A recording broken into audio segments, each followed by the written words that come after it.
সৈয়দনা আদম বললেন, এরা কারা? আল্লাহ বললেন, তোমার বংশধর। সৈয়দনা আদম বললেন, আল্লাহ, ওই যে একটা রূহ দেখা যায়, এটার নাম কি?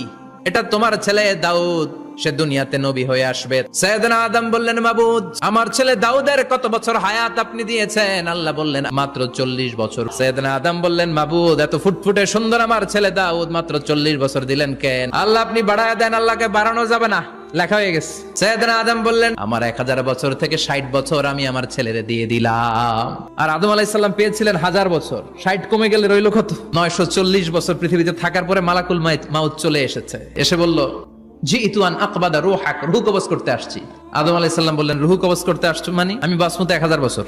মালাকুল মাউত বললেন, না না, ওই যে আগের কথা স্মরণ করেন, আপনি 60 বছর দিয়া দিয়েছিলেন। কয়, না, আমি দেই নাই। মালাকুল মাউত বলে, আল্লাহ, ঘটনা দেখেন, দিয়া কয় দেই নাই। আল্লাহ কয়, থাক, কথা কইস না, আয়া পর। ভুলে গেছেন উনি। সেদিন থেকে আল কিতাব ওয়া শুহুদ, মানে লিখে রাখার সিস্টেম আর সাক্ষীর সিস্টেম চালু হয়েছে।